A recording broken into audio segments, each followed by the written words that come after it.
우리 하나님 말씀 함께 보도록 하겠습니다. 함께 보실 하나님 말씀 사도행전 12장 1절에서 5절까지입니다. 하나님의 말씀 사도행전 12장 1절에서 5절까지 한 목소리로 함께 읽습니다. 1절입니다. 시작. 그때에 헤롯 왕이 손을 들어 교회 중에서 몇 사람을 해하려 하여 요한의 형제 야고보를 칼로 죽이니 유대인들이 이 일을 기뻐하는 것을 보고 베드로도 잡으려 할새 때는 무교절 기간이라 잡음에 옥에 가두어 군인 내식인 내패에 맡겨서 지키고 6월절 후에 백성 앞에 끌어내고자 하더라. 이에 베드로는 옥에 갇혔고 교회는 그를 위하여 간절히 하나님께 기도하더라. 23절 24절도 함께 읽습니다. 시작. 헤롯이 영광을 하나님께 돌리지 아니하므로 주의 세자가 곧 친히 벌레에게 먹혀 죽으니라. 하나님의 말씀은 흥황하여 더하더라. 아멘. 오늘 본문의 말씀을 가지고 내가 내게 준 십자가는 어디 있느냐라는 제목으로 하나님 말씀의 은혜를 함께 나누기를 원합니다. 1938년 일제는 모든 교회에 신사참배를 명령하면서 신사참배는 종교행위가 아니라 국가 의례다는 거짓말로 교회를 속였습니다. 그 결과 대부분의 교회와 목회자들은 세상의 명령 앞에 무릎을 꿇었습니다. 그러나 그때 하나님 외에는 절할 수 없습니다라고 진리를 외쳤던 한 사람이 있었는데 그분이 바로 주기철 목사님이십니다. 그는 진리를 타협하지 않았고 목사직에 면직당했으며 수차례 고문 끝에 결국 1944년 옥중에서 순교하셨습니다. 주기철 목사님은 마지막 설교에서 다음과 같이 외쳤습니다. 주님을 위하여 오는 고난을 내가 피하였다가 주님께서 내게 준 십자가는 어디 있느냐 물으시면 나는 무슨 낯으로 주님을 배우리까? 그분의 고백은 시대를 넘어 오늘 우리에게 던지는 하나님의 질문입니다. 내가 내게 준 십자가는 어디 있느냐? 예수님께서도 제자들을 향해 말씀하십니다. 마태복음 16장 24절입니다. 아무든지 나를 따라오려거든 자기를 부인하고 자기 십자가를 지고 나를 따를 것이니라. 이 말씀은 그리스도인의 삶을 한 문장으로 요약하는 것입니다. 예수님을 믿는 것은 편안한 길이 아니라 십자가의 길을 선택하는 것입니다. 그러나 오늘날 우리는 십자가를 장식품으로 여길 때가 많습니다. 목에 걸려있는 이 십자가는 빛이 나는데 내 삶 속에서는 십자가의 흔적이 점차 사라져가고 있습니다. 칼빈은 기독교 강요에서 십자가의 삶은 신자에게 주어진 필연적 부르심이다라고 말했습니다. 결국 십자가의 삶은 선택사항이 아니라 신앙의 정체성이라는 것입니다. 참된 믿음은 고난을 피하지 않고 진리를 위해 십자가의 길을 걷는 것입니다. 오늘 본문 사도행전 12장은 그 십자가의 길이 어떻게 하나님의 승리로 이어졌는지 잘 보여주고 있습니다. 헤롯은 정치적인 계산으로 야고보를 죽이고 베드로를 옥에 가두었지만 초대교회는 침묵하지 않았고 더욱 십자가를 붙들고 하나님께 기도했습니다. 그러자 하나님은 교만한 권세를 무너뜨리시고 복음을 더 멀리 퍼지게 하셨습니다. 대한민국은 말씀과 기도로 출발했습니다. 믿으십니까? 그런데 오늘의 대한민국은 하나님을 대적하고 진리를 선포하는 강단을 침묵시키고 복음을 전하는 목회자를 법리에 맞지 않는 불법으로 감옥에 가두는 현실을 맞고 있습니다. 이때 교회의 길은 단 하나, 예수님께서 주신 십자가를 더욱더 굳게 붙드는 것입니다. 그 길만이 진리의 길이며 승리의 길입니다. 사랑하는 성도 여러분, 오늘 본문 말씀의 앞에서 하나님이 우리에게 물으십니다. 내가 내게 준 십자가는 어디 있느냐? 오늘 본문의 말씀을 통해 우리를 승리로 이끌어 가시는 그 십자가의 삶이 무엇인지 함께 살펴보겠습니다. 첫 번째, 십자가의 삶은 진리 앞에 침묵하지 않는 것입니다. 본문 1절은 이렇게 시작합니다. 그때에. 이 표현은 단순한 시간 표식이 아닙니다. 이때는 복음이 예루살렘을 넘어 이방으로 확산되던 안디옥 교회가 세워지고 부흥하던 시기였습니다. 그러나 바로 그때 세상 권세가 교회를 향해 칼을 뽑아 들었습니다. 헤롯 아그리파 1세는 로마가 세운 유대인 왕으로 자신의 권력을 지키기 위해 교회를 희생양으로 삼았습니다. 여론을 조작하고 유대인들의 환심을 사기 위해 먼저 야고보를 칼로 참수했습니다. 이유는 단 하나였습니다. 복음의 진리를 전했기 때문입니다. 이어 헤롯은 야고보의 죽음에 환호하며 기뻐하는 유대인들의 반응을 보고는 바로 베드로를 잡아 감옥에 가두었습니다. 야고보의 순교와 베드로의 구금은 비극처럼 보이지만 하나님은 그 사건을 통해 복음을 더 멀리 전하셨습니다. 순교와 갇힘이 있었기에 오늘 우리가 구원받은 하나님의 자녀로 이 자리에 앉아 있는 것입니다. 세상은 언제나 교회를 향해 요구합니다. 조용히 해라, 침묵해라. 오늘날 교회조차 교회를 향해 말합니다. 정치 얘기하지 마라. 그러나 진리에 침묵하는 것은 곧 복음을 포기하는 것입니다. 칼빈은 말합니다. 불의한 권력이 신앙의 자유를 억압할 때 침묵하는 교회는 사명을 저버린 것이다. 보네포 역시 국법이 하나님의 뜻을 거스르면 교회는 복종이 아니라 저항해야 한다고 외치고 있습니다. 그는 침묵은 공범이라 경고하며 나치 정권의 포갑에 맞서 끝까지 싸우다 교수형을 당했습니다. 코로나 시기 정치적 방역이라는 이름하에 예배를 통제할 때 손현모 목사님은 예배는 정부의 허락이 아니라 하나님의 명령이라면 끝까지 예배를 지켰습니다. 그로 인해 지금도 재판을 받고 있습니다. 뿐만 아닙니다. 불의한 이들을 향해 진리를 외쳤다는 이유로 법리에 맞지도 않은데 구속 수사를 받고 계십니다. 이러한 현실은 우리가 외면할 수 없는 십자가의 현장입니다. 최근에는 복음주의 청년 지도자인 찰리 커크가 성경적인 진리, 성경적인 생명, 성경적인 가정을 지키기 위해 진리를 외치다가 순교했습니다. 많은 사람들은 심지어 믿는 이들조차 왜 강단에서 정치 이야기를 하느냐고 비난합니다. 이 물음은 잘못된 것입니다. 불의한 권력과 거짓된 법 앞에서 하나님의 말씀을 전하는 것은 하나님께서 교회에 주신 거룩한 의무, 거룩한 사명이라는 것입니다. 선지자들과 제자들은 왕 앞에서 권력자들 앞에서 끊임없이 회개하라고 외쳤습니다. 이사야 선지자는 이사야 58장 1절에 말하고 있습니다. 크게 외쳐라, 목소리를 낮추지 말라, 그들의 허물을 알리라. 에스겔 선지자도 에스겔 3장 18절에 경고합니다. 악인을 깨우치지 않으면 그의 핏값을 내 손, 너희의 손에서 찾으리라. 이것은 우리를 왕같은 제사장으로 삼아주신 하나님의 명령입니다. 세상의 법과 하나님의 법이 충돌할 때 우리는 명확히 선택해야 합니다. 사도행전 5장 29절입니다. 사람보다 하나님께 순종하라. 우리는 누구한테 순종해야 됩니까? 살아계신 하나님께 순종해야 되는 줄 믿습니다. 오늘날 많은 교회가 중립이라는 이름으로 진리의 자리에서 한 발짝 물러나 있습니다. 그러나 중립은 종종 침묵의 다른 이름입니다. 칼빈이 말합니다.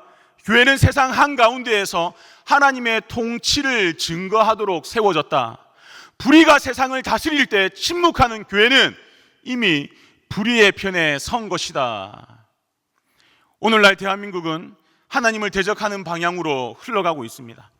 창조주 하나님께서 정하신 남자와 여자의 질서가 흔들리고 가정의 해체가 공공연히 추진되며 죄를 죄라고 말하는 자를 처벌하는 차별금지법이 만들어지려고 합니다. 또한 정부는 여성가족부를 성평등가족부로 바꾸려 합니다. 이 모든 것은 하나님의 말씀을 정면으로 대적하는 일입니다. 그럼에도 많은 교회가 침묵하고 있습니다. 그럼에도 많은 교회가 입을 닫고 있습니다. 하나님께서 우리를 향해 선포하고 계십니다. 너희는 세상의 소금이라 빛이라. 너희가 내 이름 때문에 모든 사람에게 미움을 받을 것이나 끝까지 견디는 자는 구원을 받으리라. 진리 앞에 침묵한다면 우리는 어떻게 하나님을 모욕하는 골리앗 앞에 선 다윗의 이야기를 우리 자녀들에게 말할 수 있겠습니까? 금신상 앞에 절하지 않겠다고 외친 다니엘과 세 친구들의 이야기를 우리는 어떻게 다음 세대에게 전할 수 있겠습니까? 하나님께 악을 행하는 것이 두려워서 차라리 감옥에 갇힌 요셉과 같은 사람이 되라고 어떻게 강단에서 설교할 수 있겠습니까? 하나님은 우리를, 교회를 진리의 파수꾼으로 부르셨습니다.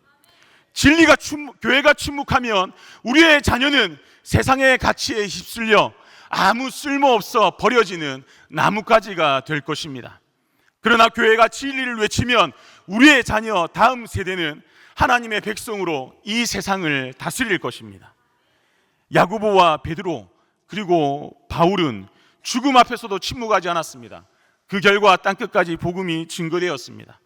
루터와 칼빈이 진리 앞에서 굴복하지 않았기 때문에 종교개혁, 교회개혁이 일어났습니다. 보네퍼가 나치 정권의 독재 앞에 침묵하지 않았기에 유럽 교회가 깨어났습니다. 찰리 커크가 진리를 외쳤기에 하나님을 믿는 청년들이 전 세계에서 들불처럼 일어나고 있습니다. 손여보 목사님이 목숨 걸고 예배를 지켰기에 교회의 예배의 자유를 향해 나아가고 있는 것입니다. 손여보 목사님은 강단에서 진리를 외치다 비록 지금은 감옥에 갇혀 계시지만 그 외침으로 말미암아 대한민국의 강단이 회복될 것입니다. 이로 말미암아 한국교회가 회복되고 대한민국의 자유민주주의가 회복되며 우리 자녀들이 하나님의 백성으로 통일 한국에 더 나아가 이 세상의 주역이 될 거라 저는 확신합니다. 하나님께서 이 시간 저와 성도님들을 향해 한국교회를 향해 물으십니다. 내가 너에게 준 십자가는 어디에 있느냐? 진리를 당당히 외치는 십자가의 삶으로 이 땅 위에 새로운 회복과 부흥을 열어가는 저와 성도님들 세계로 가족이 되시기를 간절히 소망합니다. 둘째, 십자가의 삶은 끝까지 기도하는 삶입니다. 본문 5절은 이렇게 말합니다. 이에 베드로는 옥에 갇혔고 교회는 그를 위하여 간절히 하나님께 기도하더라. 야고보는 이미 순교했고 이제 베드로마저 감옥에 갇혔습니다. 교회는 순식간에 핵심 지도자들을 잃어버렸고 박해는 더욱 거세게 교회에 닥쳤습니다. 그러나 그들은 입을 다물지 않았습니다. 두려움 대신 무릎을 꿇었습니다.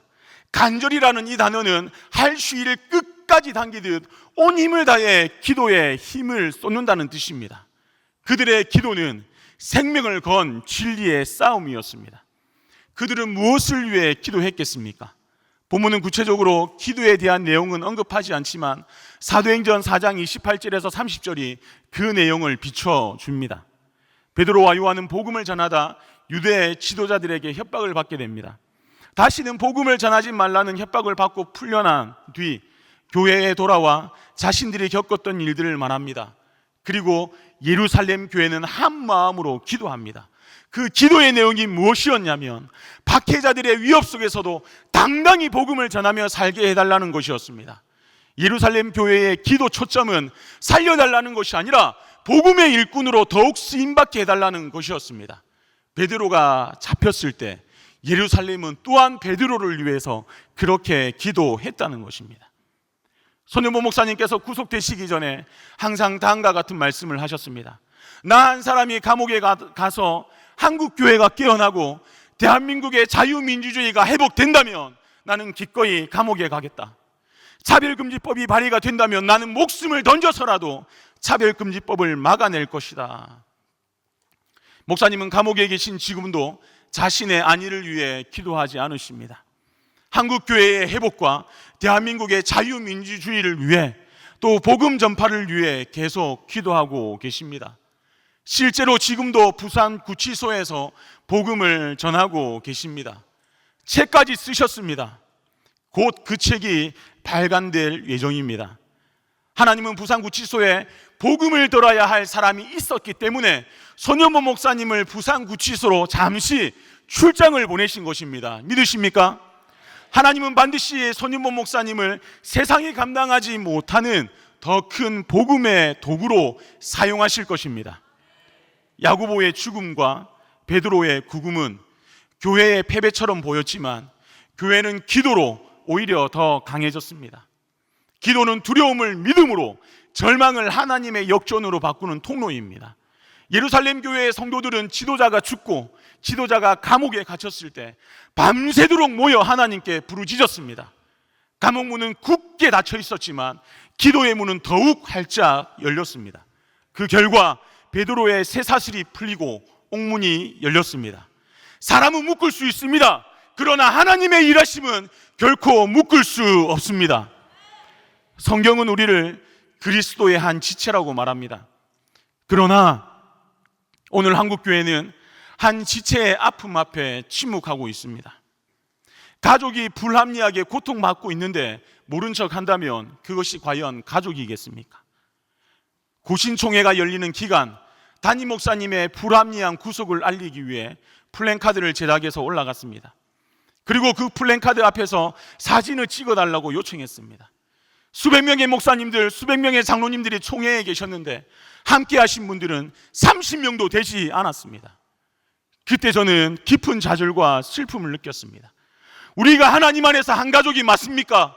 후배 목사로서 너무나 가슴이 아팠고 그때만큼은 고신 목사라는 것이 너무나 힘이 들었습니다. 저는 한 고신 목사님을 통해 목사는 의리가 있어야 한다고 배웠습니다. 먼저는 하나님께 의리가 있어야 하고 다음으로 같은 목사끼리 그리고 성도들에게 의리가 있어야 한다고 배웠는데 그 일로 말미암아 과연 이분들에게 나의 등을 맡길 수 있을까라는 의문이 들었습니다. 야고보의 순교, 베드로의 갇힘에 예루살렘 교회는 함께 모여서 목숨 걸고 기도했습니다.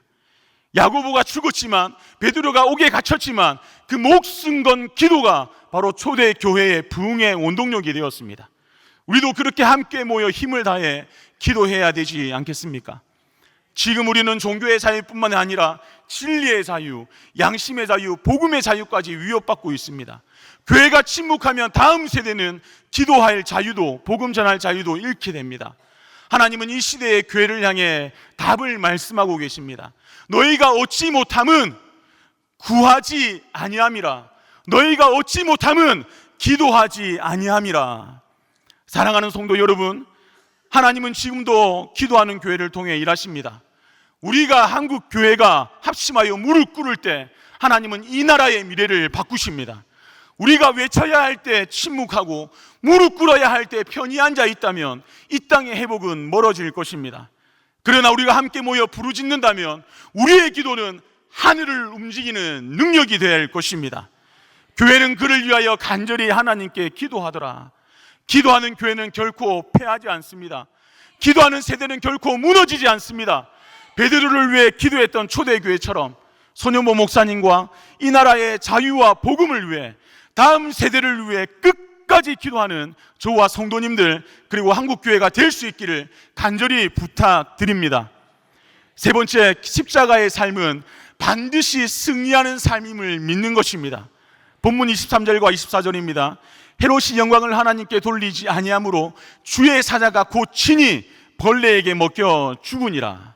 하나님의 말씀은 흥왕하여 더하더라. 야고보는 죽고 베드로는 감옥에 갇혔습니다.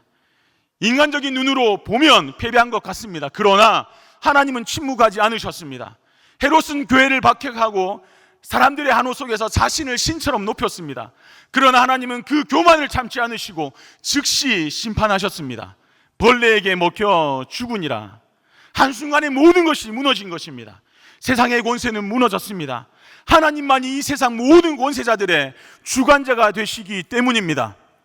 야고보의 피는 복음의 씨앗이 되었고 베드로의 쇠사슬은 교회의 기도를 깨웠습니다. 헤롯은 죽었지만 교회는 무너지지 않았습니다.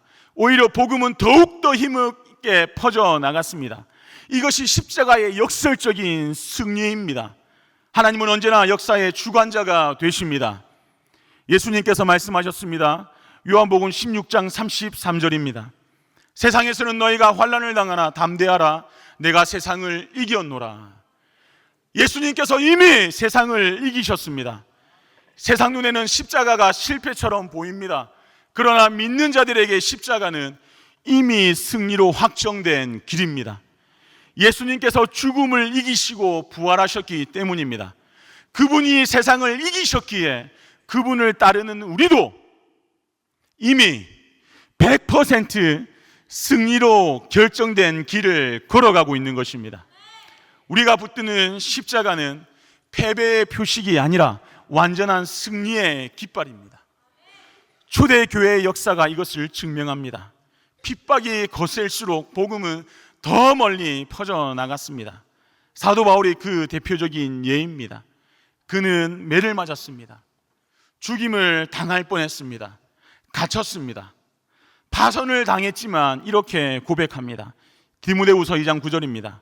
복음으로 말미암아 내가 죄인과 같이 매였으나 하나님의 말씀은 매이지 아니하니라. 하나님의 말씀은 매이지 아니하니라. 사람은 묶일 수 있어도 결코 복음은 묶일 수 없습니다. 감옥은 복음을 막는 벽이 아니라 복음이 흘러가는 통로였습니다. 오늘날 세상은 세상의 권세를 이용해 교회를, 목회자를 불법으로 억누르고 있습니다. 진리를 말하면 혐오로 몰리고 성경적 진리를 외치면 차별이라고 말합니다.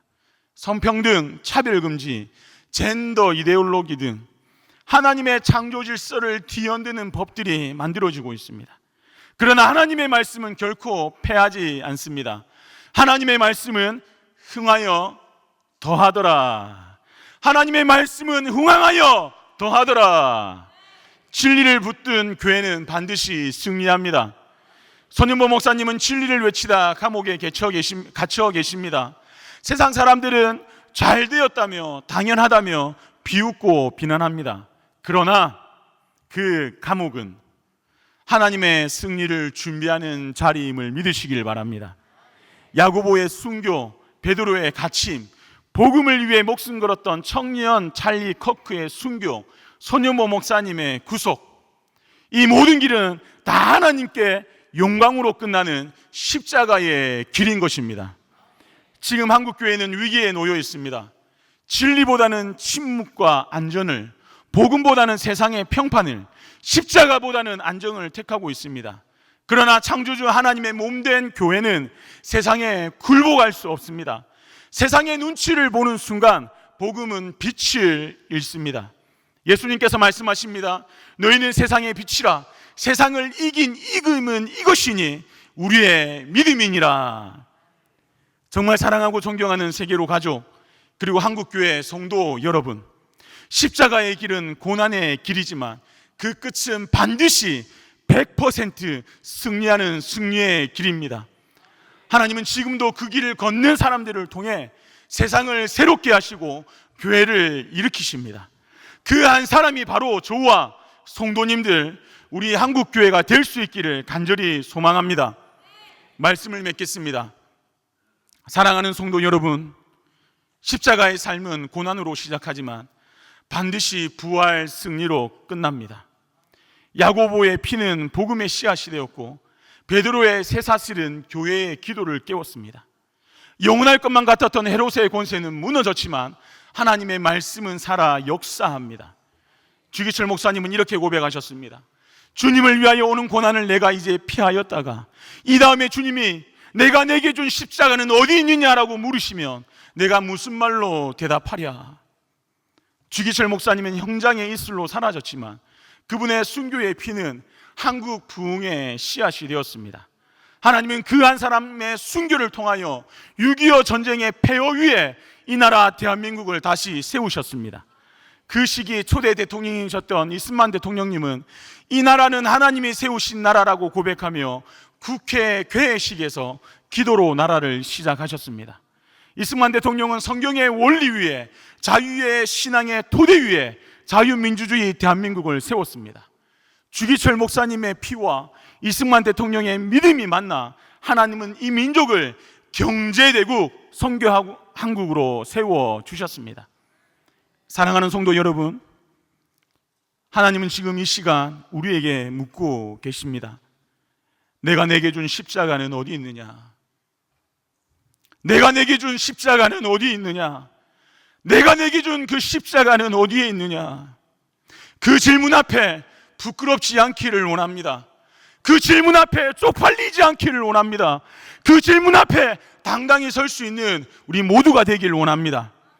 우리 각자에게 주신 십자가를 붙들고 진리를 외치며 끝까지 기도하며 하나님의 승리를 누리는 믿음의 사람이 되기를 소망합니다. 십자가의 길은 결코 패배의 길이 아닙니다. 그 길은 부활의 길이며 영광의 길이며 승리의 길입니다. 하나님께서 내게 주신 유일한 유산, 그 십자가를 굳게 붙들고 하루하루 살아갑시다. 그래야 할 때 한국 교회가 회복되고 복음 위에 세워진 대한민국이 다시 일어날 것입니다. 이 일에 가장 먼저 쓰임받는 저와 성도님들, 우리 우남 학생들, 우리 1청년회, 2청년회, 3청년회, 우리 초등 1, 2부, 우리 모든 세교로교회 가족들이 될 수 있기를 다시 한번 주님의 이름으로 간절히 축원합니다.